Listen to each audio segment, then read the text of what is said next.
Greetings, ladies and gentlemen. Welcome to the Tempcast, the official Gbatemp podcast. Today, I'm joined by Gbatemp's resident attorney, Eric. Hey, that's me. And joining us is Tempcast regular, Steven. Hello there. And I'm the Alan John.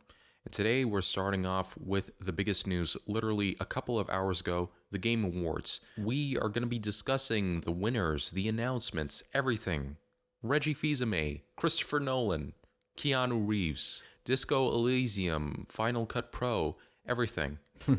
So, we should start off with the Smash Bros. Announcement. A new fighter has been announced. Steven, have you heard of this? I have. The new fighter for Smash Bros. Is Sephiroth from Final Fantasy VII. He's going to be the second Square Enix rep that we've had, and it's kind of surprising to see him be the next one, considering how stingy Square Enix has been in the past. They only gave 2 songs for a Smash Bros., and they only gave 1 Spirit, which was Cloud.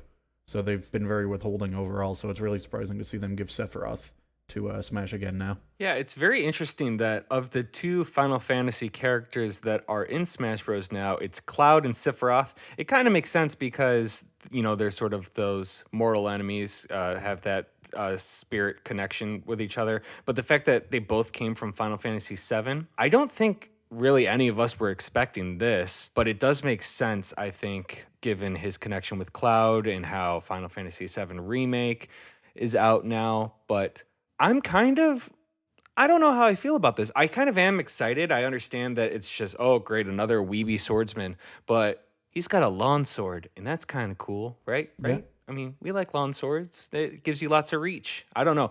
He seems like one of those characters that I would play because I play mostly with the characters that aren't too quote unquote difficult, or like you have to learn a lot of crazy techniques to get them to work. I'm more of a filthy casual in that way. And I feel like, unless I'm wrong, if I'm playing as him, I get to just stab you from a distance. And I appreciate that. Plus his music's really cool.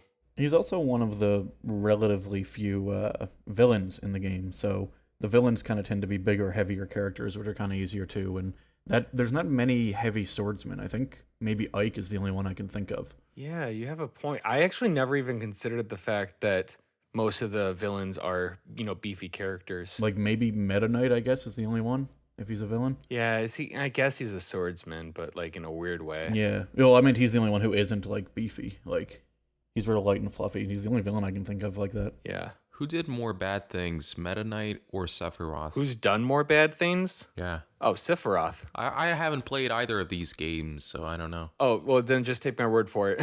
He's done more bad things than Meta Knight. I think Meta Knight's like an anti-hero, isn't he? He probably like kidnapped a rabbit or something, and that's it. Oh, that sounds bad. I mean, I can't even imagine what Sephiroth has done. Isn't he like an environmental terrorist or something? Meta Knight? Or am I thinking of Cloud? You're thinking of Shadow the Hedgehog? Oh, right, of course. The greatest anti-hero. I was really hoping for Waluigi. No, I'm just kidding. But yeah, so none of our predictions were right yet. For those who don't know, we actually have sort of a bet. I guess it's not really a bet, but go ahead, say it. No, it's just that, Eric, you're kind of wrong because my prediction wasn't wrong, actually. Oh, it wasn't. Because I said specifically in my prediction, you can rewind back to podcast episode number, what was it? 7, where I said Master Chief won't be revealed as the next fighter right after Steve. It's going to be later, like fighter number 5 or 6. That's what I said. Well, I predicted that Master Chief was going to come to Fortnite, and I was correct, I think. I don't know. I wasn't really paying that much attention to it. Yeah, that's a cool announcement as well, Master Chief in Fortnite. But getting back to Sephiroth, all I want to say is that the trailer looked really, really good. The character reveal trailer, really interesting, nice cinematics. And when Sephiroth impaled Mario through the chest, I thought, wow,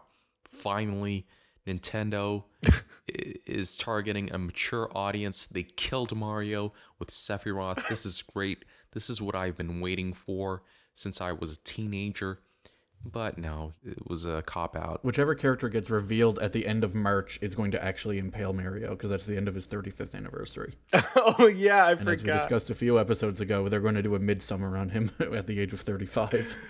Yeah, they have to do that for all of the characters, and then Link's coming up soon after. Yeah. Well, oh man, what about Donkey Kong? He's been around for more than 35 years. Technically, the Donkey Kong from the original arcade game is now Cranky Kong, and Donkey Kong Jr. is the mainstream Donkey Kong.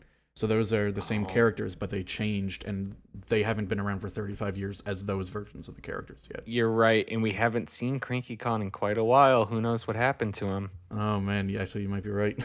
Jeez. Oh well.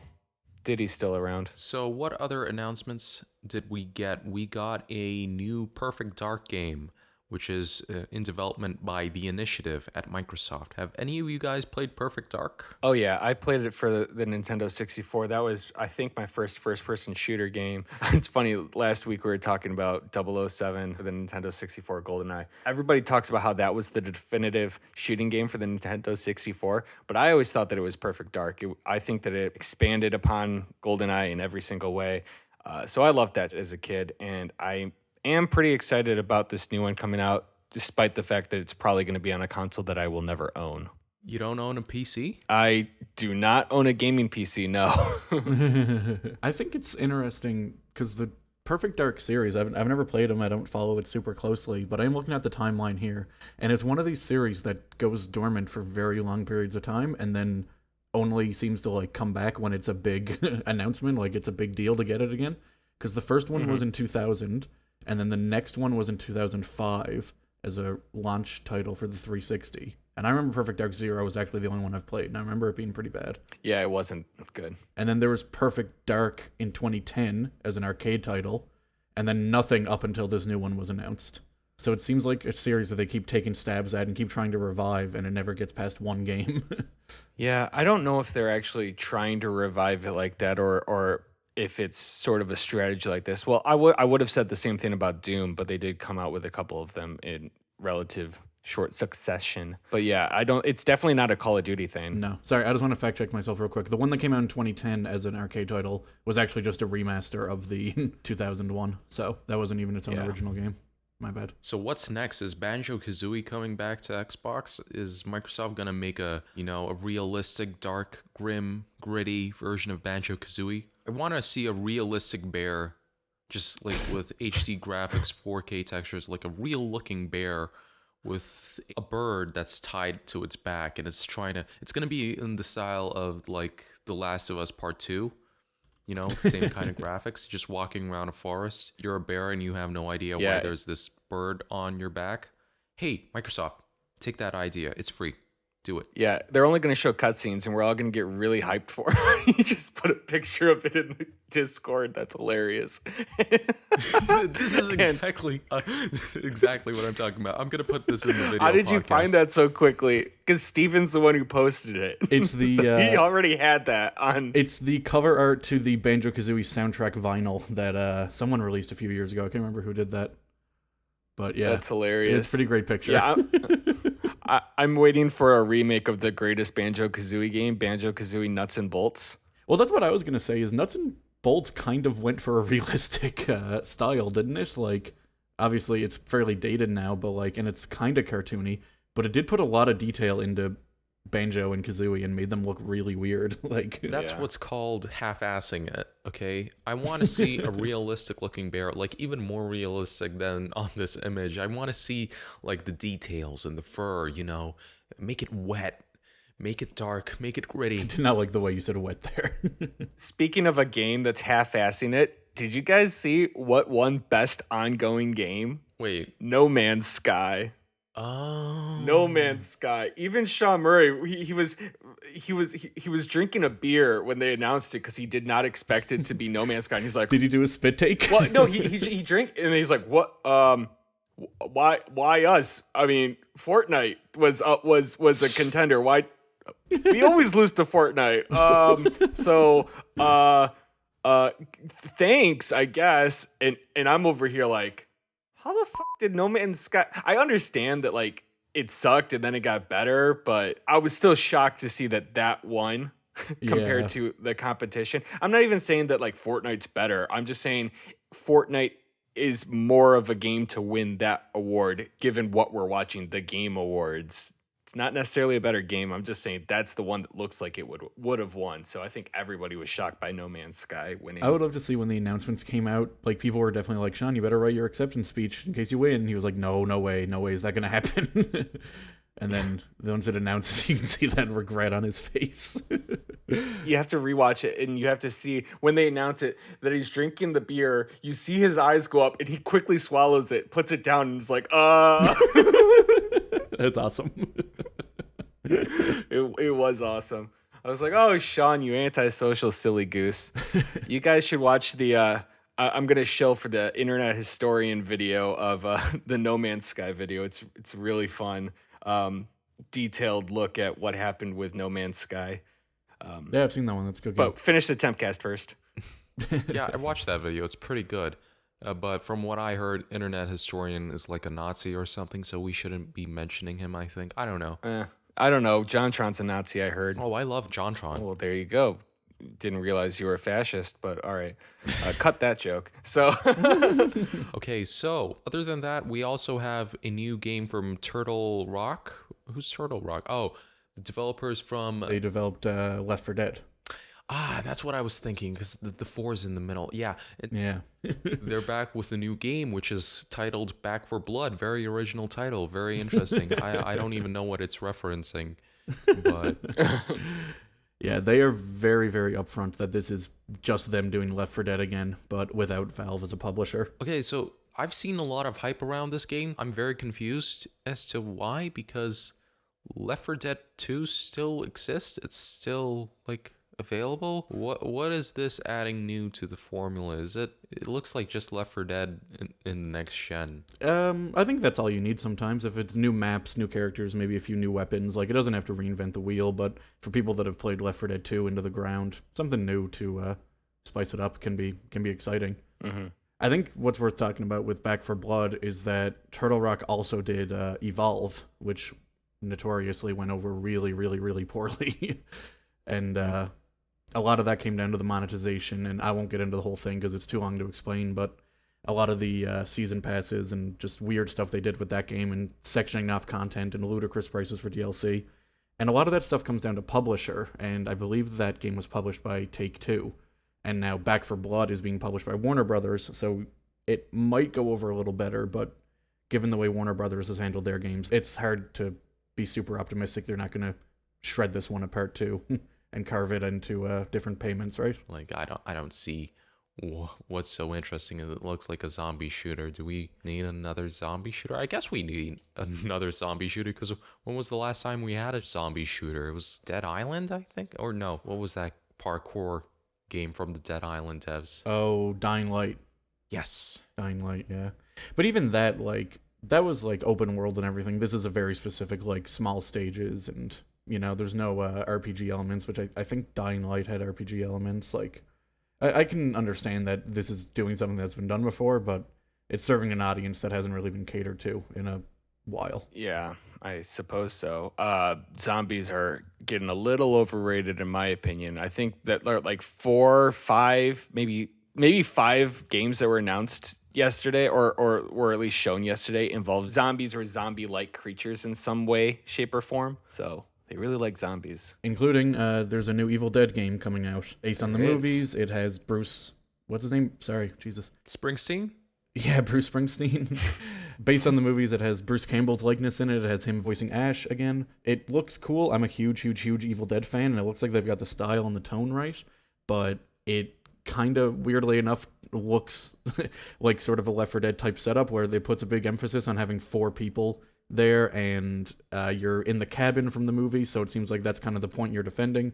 And there's not a ton of information out yet, but it looks like it's mostly focused on multiplayer, and it's not going to be like a single player narrative experience, which is a little disappointing. But if you can get a couple people together that are into Evil Dead, I mean, it does seem like it would be fun. Mm-hmm.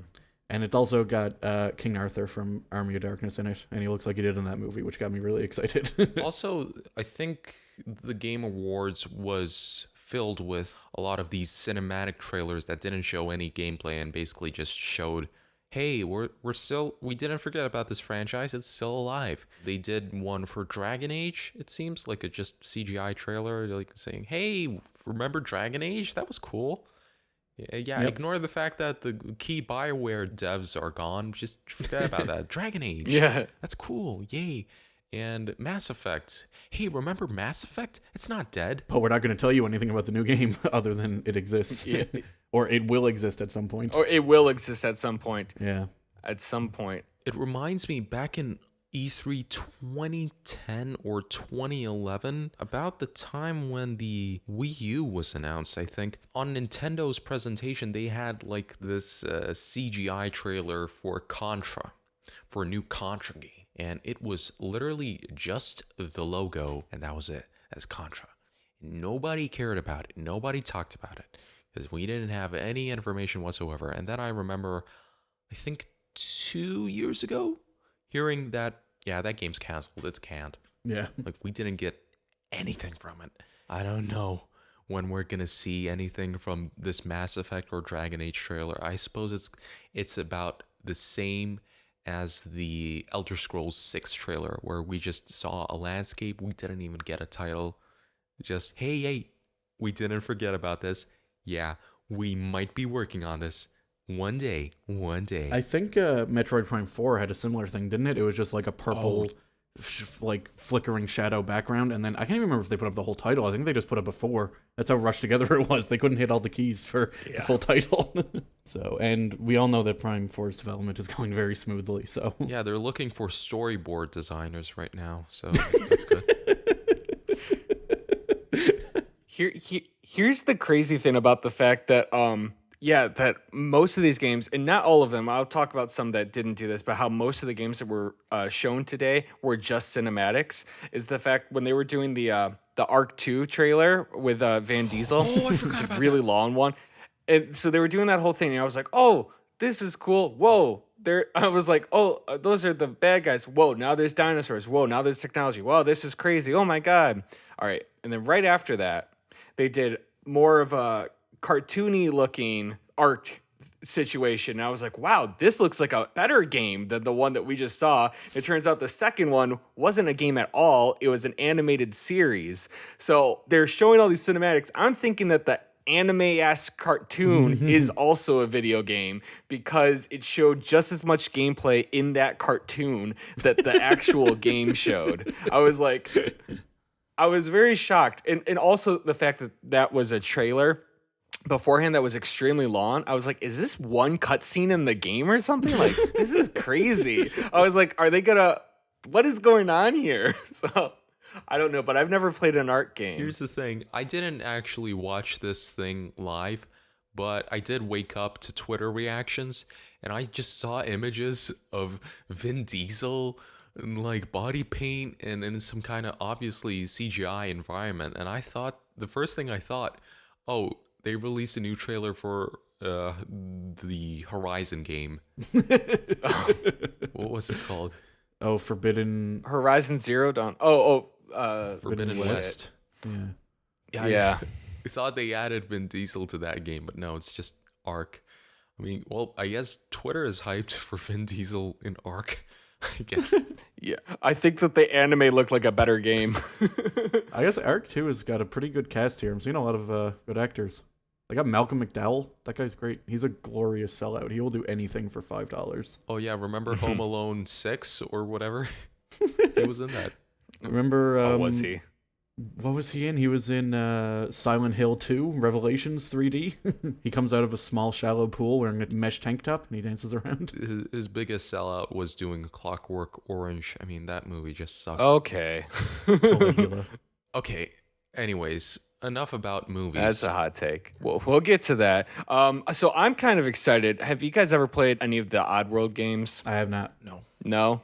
Okay, well, they're fun. So the remake of the second one is coming in spring of next year. We already knew that, but they actually did show a little bit of the gameplay. I'm a fan of Oddworld series, so I'm excited for that. We don't have to talk about it, though. Endless Dungeon looked okay. I'm excited for that Ghosts and Goblins remake they're doing. Oh, yeah. Have you guys played Ghosts and Goblins or Ghouls and Ghosts? I did, actually. It was one of the first games that I played at my grandma's house. She had a NES and a couple games, Legend of Zelda. Dude, your grandma was hardcore. She had Ghosts and Dude, Goblins. she was. She did. She had Ghosts and Goblins, and it was hard. Yeah. I was always like, how come I keep getting hit by things and then my clothes come up? Now I'm dead. Yep. You get 2 hits in that game or you're toast. Yeah, it was very fun as a really little kid. Like when I beat the first level and then I died immediately afterwards, I was like, "Woo, I did it!" but apparently, if you get to the end of the game, they're just like, psych, replay that. Yep. Yeah, you just got to do it again. I am pretty excited about this because these are the type of games that I really like. So that actually does look really interesting to me, and especially because it, unlike a lot of others, actually showed gameplay, which I appreciate. Yeah, I mean, it showed nothing but, and like the new art style, I think, looks really cool. Like it's this kind of like very, I don't want to say it's really bright, but the colors are all very distinctive and they pop out from each other, but it still keeps that sort of like gloomy vibe that the original had going. And like these games are basically 8-bit Dark Souls, right? Like both in how difficult they are. Like they're known for being very tough but fair, and also that like medieval vibe that they have going with the spooky ghosts and shit like that. Yeah, I would assume that it would, the aesthetic was at least of Dark Souls was at least it's inspired by this game, but maybe I'm wrong. I don't know. No, I don't think so. I think Castlevania would fit closer to Dark Souls in the gameplay mechanic, because in Castlevania, I think you had save points, but in Ghosts and Goblins, you didn't. You had to start all the way from the beginning, and you have less equipment than when you started off. If you die without armor in Ghosts and Goblins, then the game ends completely, right? You have to start over. Yeah, I'm pretty sure. No, if you die without armor, you still have lives, because 90% of the time you'll be dying without armor. Okay, but yeah, and Castlevania is more like you're in a save point, now you have to get to a boss and beat it, and if you die, you have to go back to the save point, go through all the enemies, or just ignore them completely and get to the boss again and again, and that gameplay pattern is more akin to Dark Souls. But that's true. why am I even talking about this? Game Awards. Anything else announced major? I like the fact that Ghosts and Goblins, right after they showed that, they segued into the Capcom Arcade Stadium that'll be on the Switch, which will be a bunch of old Capcom games, including Ghosts and Goblins. So I don't know. I always like when they bring these old arcadey games to new hardware, and it seems to be free, right? So I don't know. That's kind of interesting. I don't know if there were many other announcements that I was particularly excited about. They're adding a new stage to Among Us. Woo. They're doing another Medal of Honor game. There's going to be a single player League of Legends game. Cool. Which is kind of interesting. Just Cause is coming to mobile. That's about it, I think. Yeah. Just Cause is coming to mobile? Okay, I'll check that out later. But it's funny how we mentioned Dark Souls previously, just a couple of minutes ago. The only announcement, well, not just announcement, just a gameplay trailer, at least something, a reveal or whatever. Elden Ring didn't happen. Mm-hmm. People expected it because Jeff Keighley just a couple of weeks ago said, yeah, I played Elden Ring. Yeah, pretty cool. It's tight. And everybody expected, oh, great, Game Awards, we'll get a gameplay trailer at least. Nope, we know nothing about this game other than it's in development.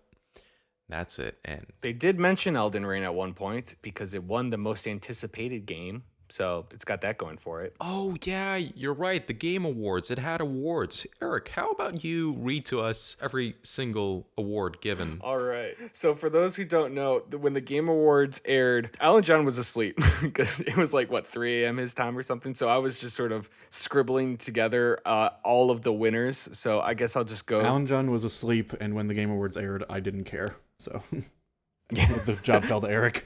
I put all the legwork into it this time. So let's see. New Perfect Dark I talk about. Then I laugh about the fact that No Man's Sky wins Best Ongoing Game. Best Action Game was Hades. Okay. Best Art Direction was Ghost of Tsushima, which, funny enough, has been mispronounced in the Game Awards so much. It was Ghost of Tsushima. Oh my God. Ghost of Yushima. It sounded like you almost said Goose of Tsushima there. That would be a way better game. Untitled Goose of Tsushima, of Gushima. So, yeah, it's do you guys even play games? Do you guys have phones? So, best sports game was Tony Hawk, which makes sense, 1 and 2. The best VR game was the new Half-Life Alyx. Like I said, most anticipated was Elden Ring. All right. Then what happened? The best narrative went to The Last of Us Part 2. Games for Impact goes to Tell Me Why. I assume that what Games for Impact means is like the game had a big impact on. What I think Games for Impact means is like a game that had a big impact on like minority groups. Tell Me Why apparently did a lot to talk about trans issues. I haven't played it or heard of it, but I think that's why it won that award. Best multiplayer game went to Among Us. Best indie was Hades. Best audio was The Last of Us 2, which I think we can agree with. Best RPG, Final Fantasy 7. Wait, what was that? 11 I use late. I think we can all agree with the audio because that's what everyone talks about with The Last of Us Part 2. That's what most of the conversation is revolving around, is the fantastic audio mixing. That's the only thing that people talk about with The Last of Us Part 2. You're right. There's nothing controversial about it, but God damn that audio. People will not stop talking about the audio. People are arguing about it. It's just, I haven't even played the game, and even I know it has fantastic audio mixing. See, some people say it's got the best audio, and if you don't like it, it's because you're a bad person. They're like, well, listen, I'm okay with the audio. It's just don't shove the audio in my face all the time. And it's like, yeah, so that's the... Just don't put it right down my ear canal. Yeah. Or it's like, they could have handled the audio better. I'm okay. It's just... Anyway, best RPG was Final Fantasy VII. In a post-apocalyptic world, they wouldn't be able to have such good audio, is all I'm saying.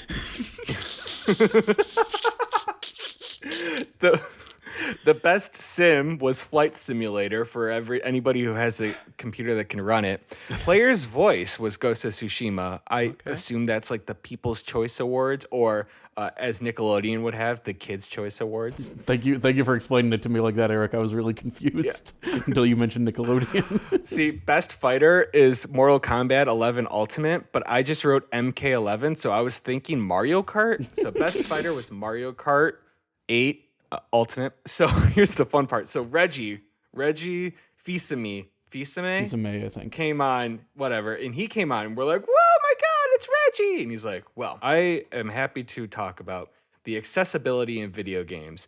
At Nintendo, blah, blah, blah, blah, blah, blah, blah, very accessible. So now here are the nominees for the most accessible game. And he said a couple different nominees. None of them were Nintendo games.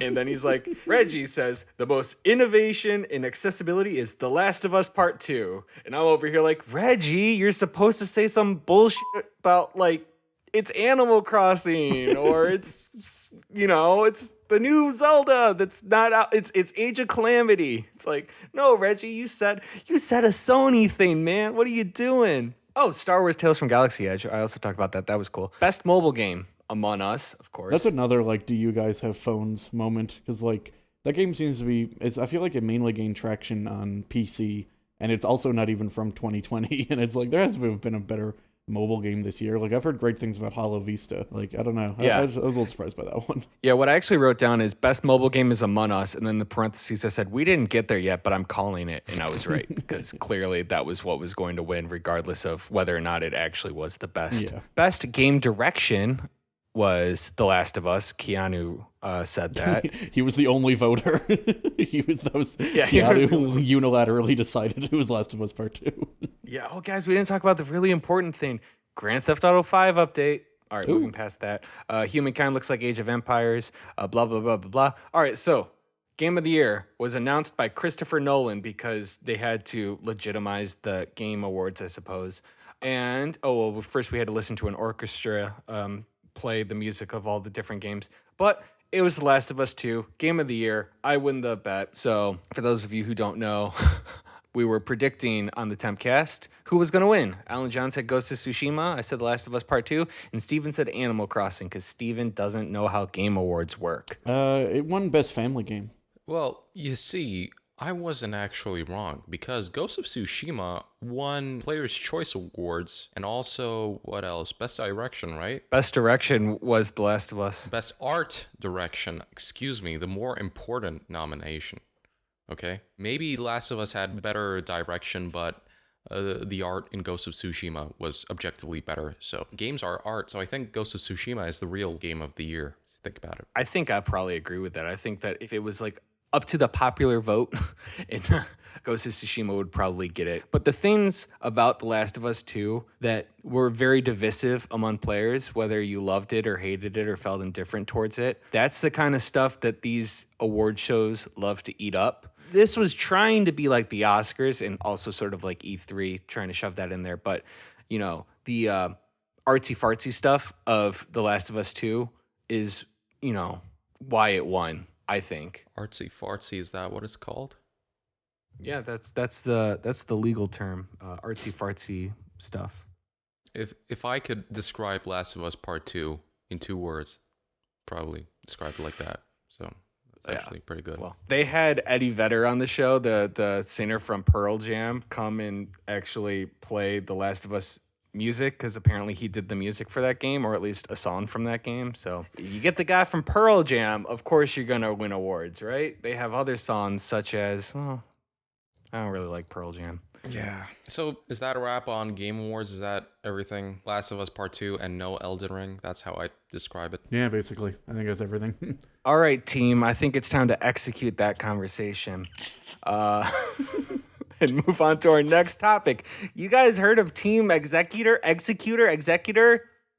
Yeah. That's like my favorite Pokemon, Xecuter. Yeah. Well, we've talked about it on the show several times. Gary Bowser, he's still in jail, right? Still there. Still there. Still in jail. Yet, it seems like SXOS is still around, still active. They got a new update. One of you guys want to tell me about that? Yeah, so basically, as we talked about last week, there was a new update for the Nintendo Switch. That means that custom firmwares have to be updated in order to be compatible with it. So Atmosphere was, I think maybe a day later, they released their update and everything was fine. SXOS took an extra couple days, but this is the first major update they've had since a number of their members were indicted a few weeks back. So a lot of people had thought that Team Xecuter was basically done, that, you know, any members that hadn't been indicted would probably disband, and so this is the first sign of life out of them since. And it's interesting because it shows that anyone that bought an SXOS product is still going to be supported. They can still keep using their stuff. But as far as I can tell, you still can't buy new stuff. I went onto their website, and they have a little where to buy tab, and every website that is listed there gave me a 404 error. I wasn't able to access a single one of them.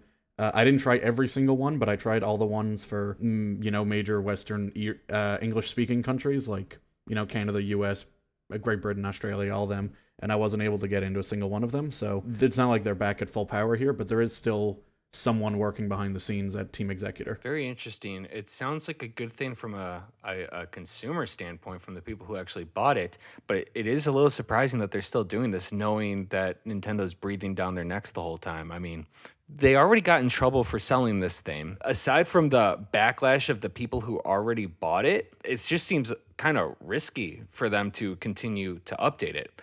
I mean, good on them for doing it. I'm just saying there's a risk there that I wonder if they're taken into consideration. Yeah, well, we don't know who most of Team Xecuter is. Like, we don't know how big it is. The only person we know of that isn't arrested right now is in China, and he was not extradited with Gary Bowser and the other guy. I can't remember his name right now. But, I mean, I think it's pretty hard for the U.S. government to get at anyone in China, right? And it might be that the rest of the team is there and they feel safe to continue working on SXOS for the meantime, and maybe they want to keep doing this to keep their fans happy for when they are able to start selling their products again. All right, well, let's see. Good luck to them, or not. It's up to the, whatever happens. Also worth mentioning, there's a user on Twitter named Mike Heskin, and he's basically just someone involved in the hacking scene, and he has been decompiling a lot of Team Xecuter's updates for a while. And he is speculating that this is written by someone else than the other updates. He says that there's a number of mistakes made, but also there's just a lot of changes in the code style. And this was also a big jump from their previous update was 3.0.5, and this one is 3.1, which is a big jump when really this update didn't add anything that's significant. And I guess that's also incongruent with the style of how they would number their updates before. So this is certainly not confirmed in any way, but there is some speculation that this might be someone else releasing these updates. That sounds plausible. Yeah. The only thing I can say for certain is that the FBI is going to find some more bad stuff very soon on somebody's hard drive. That's all I'm going to say. Eric. Whoever this guy is, he better delete his hard drive just in case. Yeah. You know. That is not legal advice. If you do not destroy your evidence. I was about to say. If I'm not arrested yet, then I can destroy evidence. I think that's how it works. I mean, if I did something illegal, I can remove the evidence of it, and then it didn't happen. Isn't that right, Eric? No comment. That means yes. That means it's fine. He just doesn't want to get in trouble for telling you. Speaking of fine things, fine small things. All the small things are our news segment where we talk about smaller stuff that happened during the week. One of these things isn't really that small, but we'll get to that later. Let's just start with, because we're running a bit low on time, somebody asked us very kindly to make this podcast a little bit shorter. Apparently we listen to random people on the internet now. Also, guys, what is it with people every week asking me to put this podcast on more platforms? Why? Like, hey, this is a cool podcast and all, but can you upload this to Wavefart? I mean, Wavefart. Our podcast is available on all major podcast platforms. We're on Spotify, we're on Apple Podcasts, Google Podcasts, we're on YouTube. We even offer an MP3 download. That's right. Thanks to the Gbatemp Download Center, we can offer our huge uncompressed, well, it's actually a little bit compressed. I can't just upload a 1 hour FLAC file on the site every week, but pretty high quality. You can download it. You can listen on your DS, on your MP3 player, whatever. But no, people are still asking, hey, why don't you upload it to Wavefart? No, that's it. We're done distributing this podcast. I'm sorry. It's not going to be on Vimeo. Forget about Dailymotion. No. YouTube and everything else is fine. Second thing, if the podcast's too long for you, don't listen to it in one sitting. I mean, you can pause the podcast, just write down the time code, or watch at 2x speed for people complaining about my voice or somebody else's voice being too slow. I mean, you can increase the speed on all the platforms. Really, you can. The thing is, the podcast is normally about an hour or so, give or take a couple minutes usually. It's been as low as like 40-ish minutes before, so it's like that's sort of like average podcast length. Like that's like, no, that's it a has car to ride. be exactly 45 minutes, Eric. Not a second longer. Oh, we're already past it, so. If this one goes long, just cut out Eric's whole spiel about Sean Murray. Oh, I like we don't that, need that. Just mute Eric's whole audio track. No, it's staying in. just mute Eric altogether. So that was part one of small stuff, was complaining about people who talk about small stuff. Halo Infinite, it got delayed till fall 2021. Aww. Cool. Whatever. I don't care. Next. Yeah, that one, there's not a lot to say about that. I just think it's crazy that this was supposed to be Microsoft's big launch title for the Series X and S, and they can't get it together at all. Like, we talked a few weeks ago about them getting rid of the lead designer, and now it's getting delayed again, basically a whole year back from when it was supposed to come out. I want to see a dark and grim Master Chief. That's what I want to see. I don't want to see any colors in that game. Too colorful. Make it more realistic. That's a motion blur. Whatever. Instead of red versus blue, it's just gray versus gray. It's just everything's dark and bleak. Make it look like the new Call of Duty. That's what people want. So the other thing, Dragon Quest XI was delisted from Steam and PSN in favor of a Switch port called the Definitive Edition, that it added in like a new soundtrack that was orchestral, and it has like a 2D mode. But the interesting thing about this is that the version that's on Steam and PSN now is just a port of the Switch version, which means it looks a lot worse than it used to, even though this is now apparently the definitive version. And you can still download the original one if you bought it, but if you didn't and you want the best looking version, you don't care about the additions in the definitive edition, you're kind of screwed. Do you guys have any thoughts about that? I think that's kind of an interesting, weird little situation where the definitive version of a game ends up looking worse than the original version, and now access to the original one's cut off. See, I don't have a really strong opinion about it, but I do agree with you that it is kind of weird. Like, it's not necessarily weird that they're getting rid of the old one to put the newer one on. I mean, that kind of stuff happens all the time, I think, where it's like if you have an updated version of a game, you get rid of the older version so as not to confuse people. Like, they want, because in general, you want to buy the new version.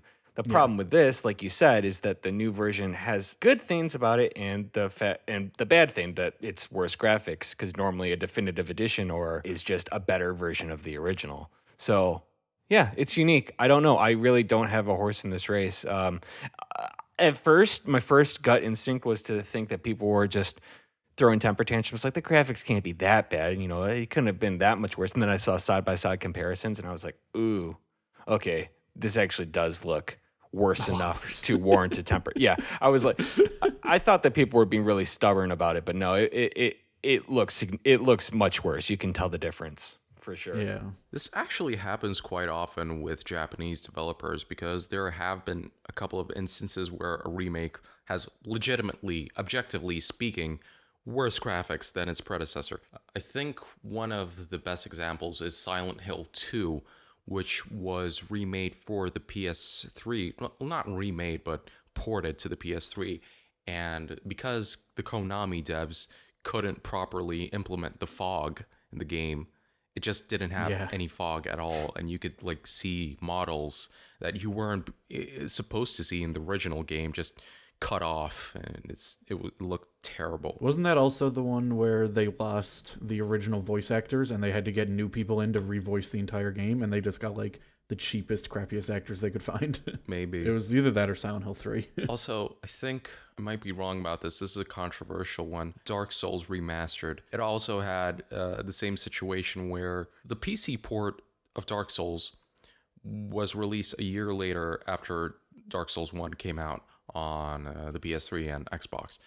And it was called Prepare to Die Edition. And it's well known as one of the worst ports to PC ever. This is a game that was locked to 720p, 30 frames per second.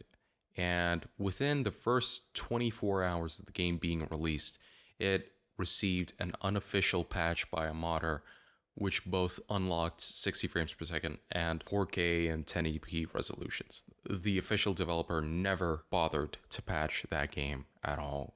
They just released it and forgot about it. But then, in 2018, I think, Dark Souls Remastered was released for the PlayStation 4, Xbox One, the Nintendo Switch even, and on PC. And what they did was they again removed the previous version of the game, which was the Prepare to Die edition. Some people suggest that the new version has worse graphics than the Prepare to Die edition, but it has better frame rates. So it's like that. But some glitches in the game weren't fixed at all. Some multiplayer PvP glitches weren't touched at all. And people are mad that the Prepare to Die edition was delisted and you can't buy that anymore because that one's better for modding. Yeah, it's just a weird thing of game publishers not being careful with their products and not really caring about what they're putting out there, I guess. Not taking the extra time to enhance these things. Speaking of developers not taking their time to enhance their games, Cyberpunk 2077 came out. And that's actually the big news, is that it came out. That's really what's surprising me. I mean, now people are saying that it shouldn't have. It needed at least 3 more months of development. Do I agree? Well, I'll get to that later. Steven, I know you've been playing Cyberpunk on your monster rig PC. Have you been enjoying it so far? Yeah, I'm enjoying it, but it's not blown me away in any way. It feels very much like games as they've always been known, and it's a very good version of that. It's a good game, but there's really not a lot to point to that is really different about this one. I should mention I'm only about, I think I'm 12 hours in, which is a lot, but it's also, I guess, relative to how much you're meant to put into this game, not a ton. I'll recommend anyone who is not that far into it yet, don't do a bunch of side quests during Act 1, because it's not until Act 2 that the game opens up and you actually kind of figure out what the thrust of the plot is. I won't get into it here, but that made me a lot more invested in what was happening. I thought that was a lot more interesting. And so if you don't kind of dilly-dally in Act 1, you'll get to the more interesting parts a lot quicker. But again, even that, the thrust of the plot is interesting, but I haven't seen a lot that's revolutionary in terms of gameplay or super grabbing in terms of the story. Eric, I know you've been spending your entire week playing Cyberpunk. What do you think? I have not. I've been playing Crash Bandicoot, Crash Team Racing instead. I haven't touched Cyberpunk, so I'm leaving this to you guys. I will say, Crash Team Racing is a definitive racing game. If you guys want to talk about that, the game that came out a year and a half ago. Yeah, sure. We have No? like an hour left. We can definitely talk about Crash Team Racing. All right, we'll talk about that later. So, what do you think about Cyberpunk? I don't even know where to start. This is the only game I've ever pre-ordered without playing it. Cyberpunk was a game I was hyped about since 2012 when the first trailer was released. And at the time, I knew that my computer could not run Cyberpunk. I was rocking an AMD Phenom with a NVIDIA GT 8600 GT. And if anybody knows what that chip is, it's probably older than most of our listeners. Very, very old NVIDIA graphics card, which absolutely could not run even Witcher 2, let alone Cyberpunk. But anyways, so in 2015, I spent a large amount of money, for me personally, on building a gaming rig, because I felt that, Cyberpunk, it's coming soon. I can feel it. I mean, it was announced like 3 years ago, so it's got to be done, right? But flash forward to today, well, yesterday, really, when this was the worst experience I've ever had. Okay, so guys, if you want to buy Cyberpunk, don't buy it on GOG, buy it on Steam, because the GOG Galaxy client, it's poop. It's a turd. It's unfinished. It's been in beta for 5 years or something, and it's not good. You can't even move your game. You can't move the install folder. You have to uninstall the game and download it again if you want to change drives. Okay? You can do that on Steam. Anyways, so I downloaded the game, and if you remember, they released a spec list for this game. It clearly said you need at least 70 gigabytes of space. So I cleared up 70 gigabytes on my SSD, my 111 SSD, which used to be my old SSD. Cleared up 70 gigabytes, deleted all the movies, all the good stuff. Not the bad stuff. I don't have any bad stuff. I'm not a Nintendo hacker. Okay. Deleted all that, installed GOG, chose my file path to that SSD, put it on download, and look, only 58 gigabytes. Oh, this game is smaller than I expected. Beautiful. This was the pre-download before it was released, so I downloaded it, I opened the game, and I was surprised because it does actually start, but it was like a screenshot with the text below saying, "Go back to sleep, samurai. It's not the 10th yet." So, okay, fine, sure, I'll play it later, but then I saw it was downloading an update, a very big update, because it said that it needed more hard drive space for the update. I did hear that it had a 45 gigabyte update, but it turns out that update was actually 53 gigabytes. And if you can do the math, 53 plus 58 is 112, and my SSD had only 111. So I had to delete the game and make some space on my 1 terabyte hard drive. Downloaded the game December 10th, opened it up. It was amazing. It was glorious. Finally, Cyberpunk. It's here, 2077. It runs fine in the menu. Spent around 1 hour in the character creation, because character creation thing, it's poop. It's worse than Skyrim's. Customization available, it's not good at all. Finally make my character. Choose Corpo. First scene of Corpo, you're in an elevator. Actually, no, you're looking at a mirror. And at first it's like, fine, okay. This isn't 60 FPS, but it looks good. The game auto defaulted to lowest possible settings, but okay, this is good. Once you get out of the bathroom, it dips down to 20, then it stays there. It only comes back if I look at a wall. I had to enable variable resolution for it. I set it to the lowest one. The only way I get 30 FPS is by playing this game at basically 2040p. So what do you think so far? Oh, greatest game of all time. Absolutely. The combat, it's so smooth. No, I'm just disappointed that game, like, it runs so bad on my PC, because my PC is already old. It was a beast in 2015 and 2014, back when I bought it, but now, nope. Now it's like a base model PS4 for the Cyberpunk game. Yeah.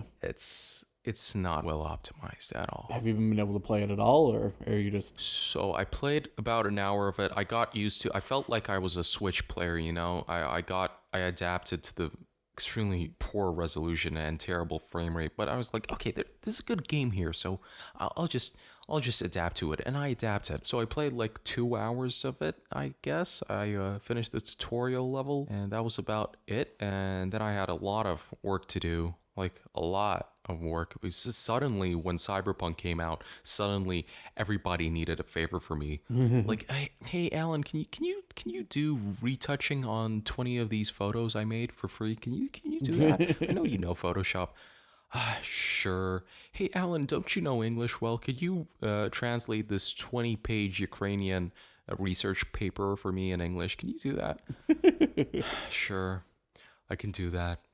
And then today, I'm finally done with most of my stuff, and right before recording, I had this 1 hour window where I could play some more Cyberpunk, and now the game just won't even start up. It just crashes on launch.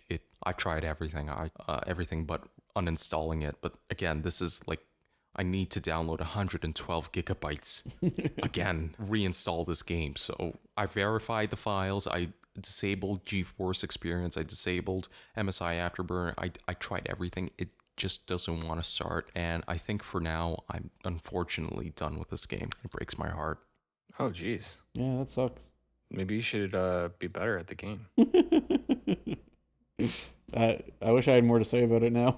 I thought we were going to have a little back and forth about it. It's just, no, I hate it. Yeah, just he can't play it, and I'm like, yeah, I mean, it's good, but I don't, it's a little slow. I guess that's why I don't feel like I have a ton to say yet. I will say, like I said, I've been spending a lot of time on side quests, and the side quests don't have a ton of personality to them, with like one or two exceptions.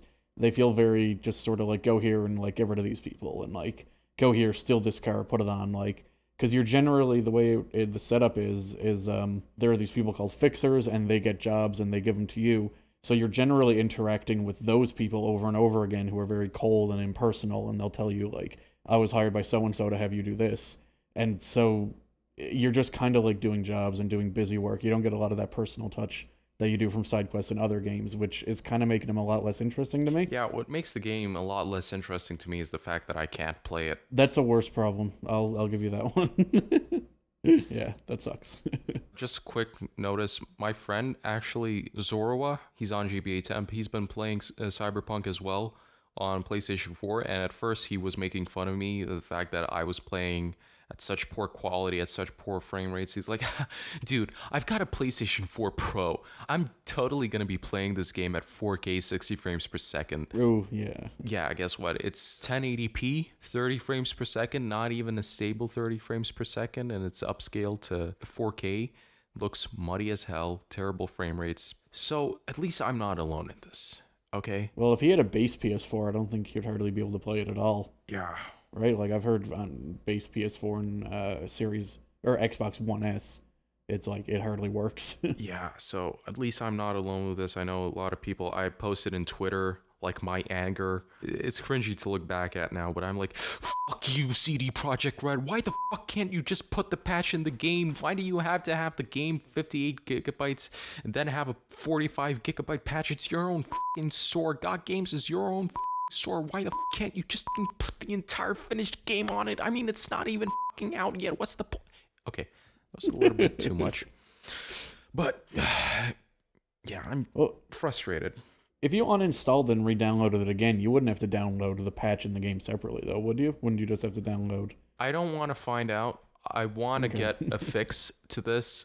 I know CD Projekt Red is listening to this podcast. So if this isn't fixed, I'm getting a refund. You have 24 hours. My refund has 24 hours left as well, so. Oh, okay. Better hurry. Okay, everybody, I guess that just about wraps us up for the Tempcast. You can stop listening now. See ya. Bye, everyone. Bye. Fuck you, CD Projekt Red.